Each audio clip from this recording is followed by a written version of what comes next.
Okay, now I'm excited. I hope you're really excited. This could be the next two sections, the next two lectures you're going to watch. My favorite two lectures of the whole course. It's going to be really, really important because what we do is we want in this lecture to understand the Facebook newsfeed algorithm.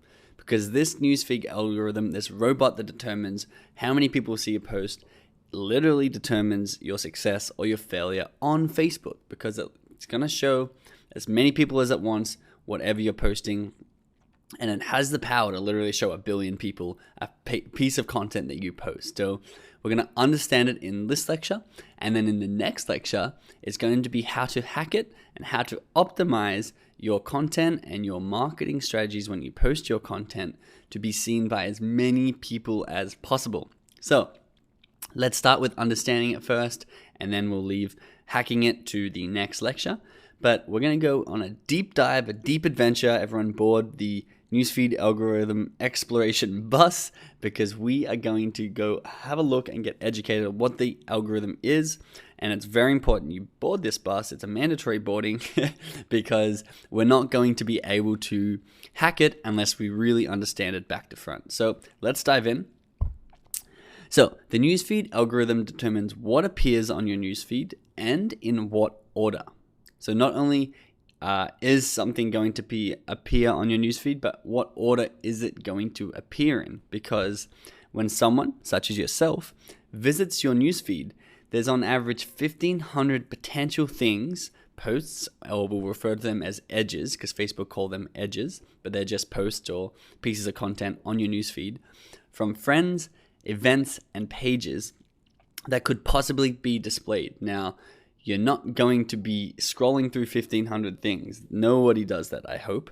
But you're probably going to look at the top 10 things for sure. And then if you got some spare time, you'll scroll through, maybe see the top 100 things on your newsfeed, and that's it. But you're fighting against 1,500 other potential posts that could be seen. So, unfortunately, because of that, having 1,000 likes or 1,000 followers on your Facebook page definitely does not mean your posts are going to be seen by 1,000 people. You may be seen by 2 people. You actually may be seen by 1,000,000 people. It does not determine how many people see it, but it's just going to influence it. And we're going to get into that in just a second. So the overall Facebook algorithm goal, not for you, but for actual Facebook's goal is to use this algorithm to find the content that people most want to see. So if you're searching your newsfeed, Facebook want to put the content in front of you that they think you want to see the most, because therefore you spend more time on their app and they can serve you more ads. So the ultimate goal for brand pages like us is to appear in as many news feeds as possible and as high up as possible. And therefore, if we merge these two goals together, our goal is to have Facebook believe that we are the most interesting and valuable piece of content for every single person that follows us. Hope that makes sense, because we're going to go dive into the history of the Facebook algorithm now, starting with their very first attempt at trying to decide what the user wants the most of. So, in the beginning, the newsfeed ranking was turning knobs. This is what Chris Cox, the Facebook VP of products, was saying. He said they used to turn photos up a little bit. So it's like, cool, someone posts a photo, show that to more people. Turn down platform posts a little bit if people post text. It was literally just turning dials back and forward so that doesn't matter. They didn't take individuals into account. They didn't take anything into account, just the post type, which we went through in the last lecture. Their second attempt, which this was about 2008, this was about 2011, is something called EdgeRank. Now, very important you understand EdgeRank because this is the core of what the algorithm still is today. Now, EdgeRank, and we're going to go slow through this because it's a little bit of, it's not math, but it's a little bit of understanding. EdgeRank is affinity score times weight times time decay equals how visible your post is going to be on Facebook. So, just to give you a brief introduction to each one of these three factors, because obviously Facebook visibility is the sum, what it equals, so we can't influence that. The factors going into Facebook visibility are the affinity score, which means the connection strength with the individual user. So if you like Nike's page, depending on how strong your connection with Nike's page is, you're more likely or less likely to see Nike's post. And we're going to go into exactly what that means in a second.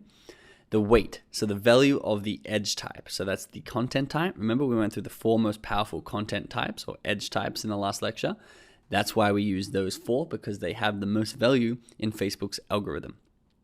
And then we have time decay. So time since the edge or the post was created. So the more recent the post, the more relevant, and the more Facebook are going to show it to people. And the older it gets, the less people are going to see it. So we need to dive deeper on these factors, because this is literally what's standing between you and a huge reach on Facebook. You can be reaching hundreds of thousands of people, and I'm going to show you examples of this with one post, even if you only have 100 people following your fan page, if you can take advantage of these 3 factors. So, affinity score, the connection strength between your business page and a fan, so someone who likes or follows your page. So it's a one-way relationship between you and the fan. It demonstrates how strong a relationship your brand page has to that individual fan. Affinity is strengthened by any interaction with your brand, whether that be viewing a piece of content, liking it, sharing it, viewing your brand page, or messaging your brand. All of these are going to impact the affinity score that this user has with your brand in a very positive way. So on this, they're not all weighted the same, and basically the more effort or time one of these interactions have, such as messaging a page, it's going to increase the affinity score more than it is from someone just liking your content.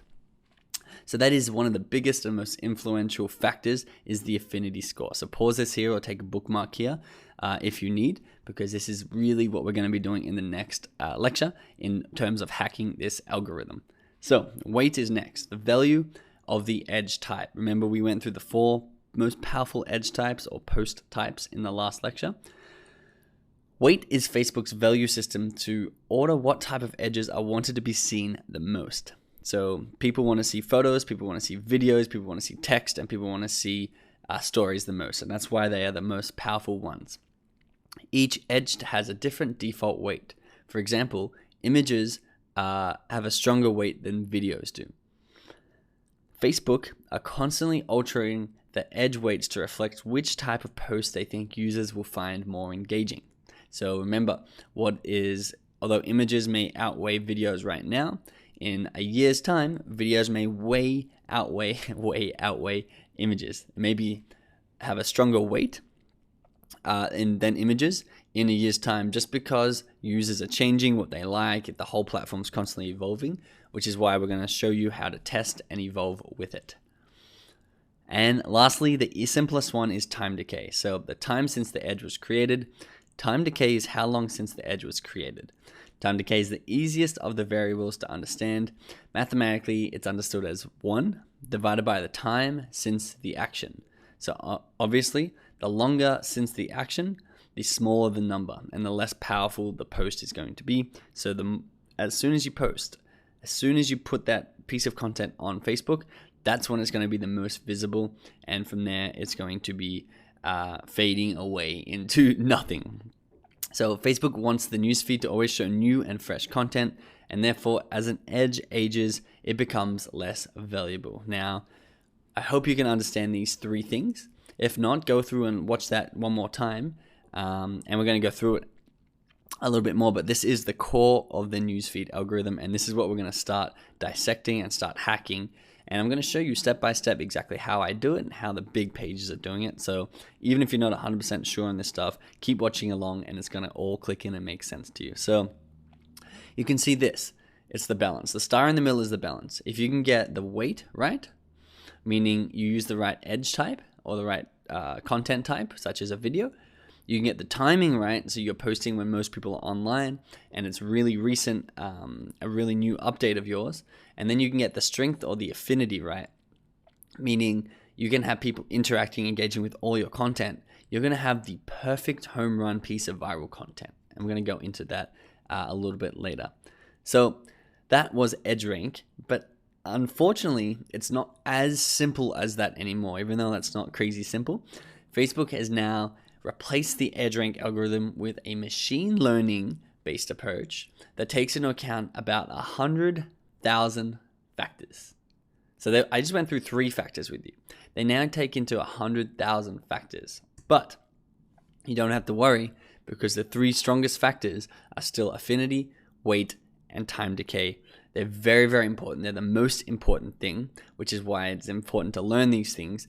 But what you need to know on top of this, and the biggest thing, the biggest reason I'm bringing up the fact that they have 100,000 factors is because you just need to post high quality content consistently. That is the number 1 factor. We are going into hacking the algorithm, but the thing I really need to stress is that if you just focus on high quality content and consistently posting it, you don't need all these other strategies. These are only going to help you.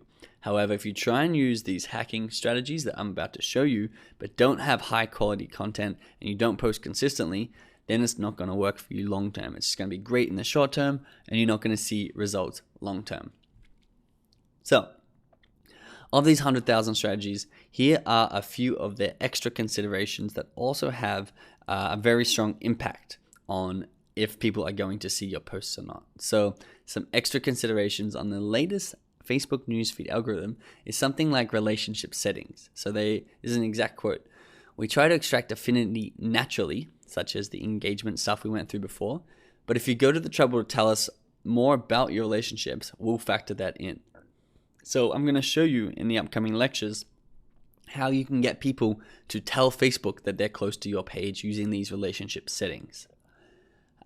Extra considerations. There are now categories and subcategories for affinity. So it's not just black and white like we showed you. There's actually lots of different subcategories based on what actions they're taking.